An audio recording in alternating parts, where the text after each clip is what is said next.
Vamos para a aula de ciências.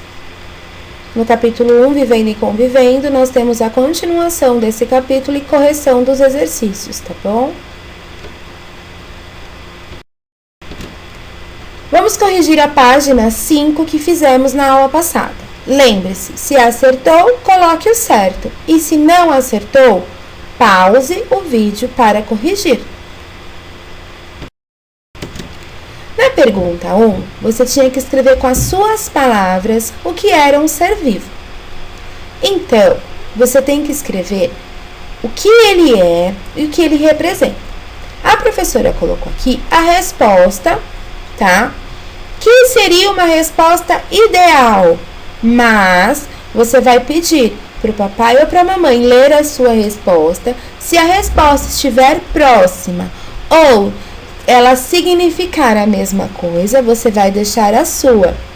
Se você ficar com dúvida se a sua resposta está certa ou se a sua resposta não está certa, você pede para a mamãe lhe procurar, combinado? Então, o que é um ser vivo? São organismos que nascem, se desenvolvem, podem ou não se reproduzir e morrem, tá bom? Então, isso é um ser vivo, tá? A pergunta 2, vocês tinham que desenhar algum ser vivo com o qual você convive na sua cidade. Então, o desenho também era pessoal. E na 3, como você pode contribuir para uma boa convivência com outros seres vivos. Então, a resposta também é pessoal, é o que você pode fazer. Então, a professora colocou aqui uma resposta que é o básico: o respeito e o cuidado com os seres vivos e o ambiente, tá bom? Agora nós vamos para a página 6, que é a lição de hoje. Meu, seu e nosso. Nós devemos respeitar e cuidar de todos os seres vivos, especialmente as pessoas. Todos somos diferentes, temos diferentes aparências, idades e personalidades. São essas diferenças que nos tornam especiais. Os idosos, por exemplo, são mais experientes e carregam conhecimentos que são adquiridos com a idade. É importante entender que os idosos podem apresentar dificuldades, como para se locomover ou enxergar. Mas isso não deve ser motivo para desvalorizá-lo. Devemos ajudá-los sempre que possível. Envelhecer faz parte do ciclo da vida e um dia todos nós passaremos por isso, porque somos seres vivos. Você conhece algum idoso? Então, se você tem um vovô ou uma vovó ainda viva, você conhece bem de perto. Mas também temos vizinhos idosos, não é verdade? E quais atitudes podemos tomar para ajudar essas pessoas no dia a dia? Hoje, pelo que estamos vivendo, a melhor atitude é não termos contatos com essas pessoas idosas, só fazer se for de extrema necessidade ou urgência, porque eles, pela idade avançada, correm muito mais risco com o vírus. Por isso, devemos nos manter afastados dos nossos vovôs e vovós, o que deixa a gente com muita saudade, né?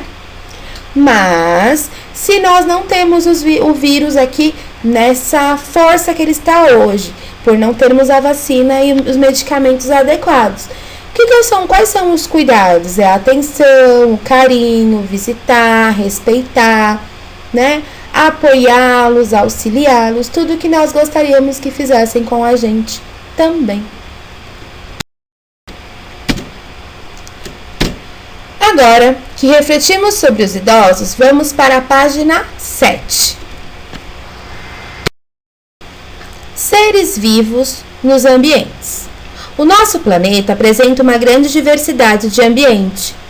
Há regiões completamente cobertas por gelo, florestas com muitas árvores e até desertos extremamente quentes. Os seres vivos que habitam cada um desses ambientes apresentam algumas adaptações para sobreviver às condições do local. Seres vivos capazes de viver nas geleiras dos planetas devem ser muito resistentes à baixa temperatura. Nos desertos, a falta de água e as altas temperaturas fazem com que apenas alguns seres vivos consigam sobreviver nessas regiões. Animais, plantas e micro-organismos que vivem nesses ambientes estão acostumados com os desafios presentes em cada um deles. As regiões de florestas costumam apresentar uma maior diversidade de seres vivos, já que esse ambiente fornece menos desafios para a sobrevivência. Então, nós temos animais que estão acostumados com a temperatura baixa, assim como pinguins, então eles vivem numa boa na região em que eles vivem. Animais de floresta estão acostumados com aquele tempo, com aquele clima, por isso que eles vivem bem também. E os animais no deserto, eles estão acostumados com aquele clima, por isso eles vivem bem lá. Se acontece alguma coisa e eu pego um animal do deserto e coloco lá, naquele clima gelado, aquele animal não vai sobreviver. Aquele ser vivo não sobrevive. E assim, se eu fizer o contrário, é a mesma coisa. Porque eles estão acostumados com aquele ambiente. Atividades da página 8 e 9. São essas atividades que vocês vão fazer hoje. Escreva na linha indicada o nome de cada um dos ambientes representados. Depois faça um X sobre os seres vivos que não pertencem a esse ambiente, tá? Então, que ambiente que é esse daqui? Olha lá as geleiras, né? Então, é uma região de geleiras do Polo Sul.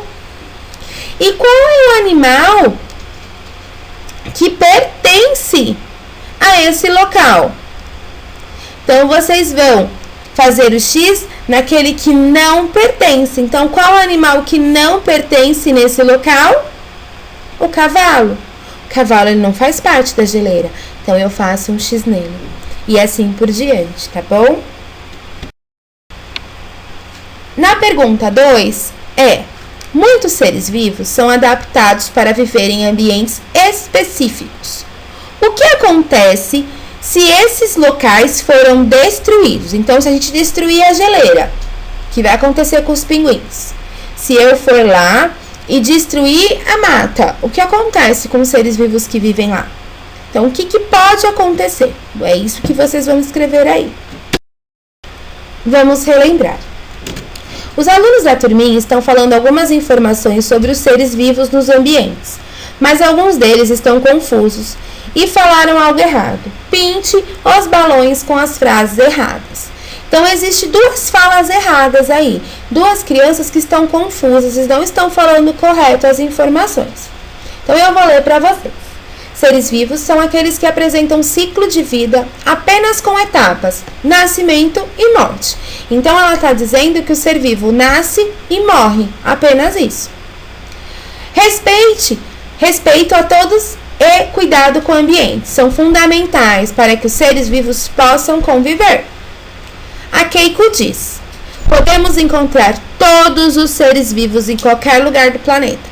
Então, eu encontro qualquer lugar, todos os seres vivos na floresta, todos os seres vivos no deserto, todos os seres vivos lá na região do Polo Sul das geleiras. Então, se tiver certo, eu deixo um sim, e se tiver errado, eu pinto. E, por último, devemos valorizar, respeitar e cuidar dos idosos. E embaixo, está pedindo assim: agora, reescreva as frases incorretas, corrigindo. São duas, lembra que a professora falou? Então, se estiver errado, eu vou corrigir o que está errado. Então, vamos supor que a frase fosse: a Keiko não é japonesa. A frase está errada, porque nós aprendemos que a Keiko, ela é a mesticinha lá de embaixo. Ela vem de uma família que é japonesa, então ela é uma mestiça, certo? Então, nós vamos corrigir a frase: a Keiko é mestiça. A família dela vem do Japão. Então, eu vou corrigir o que está errado, tá bom? Então, é isso que vocês têm que fazer. Por que está errado? Eu corrijo a frase. Combinado?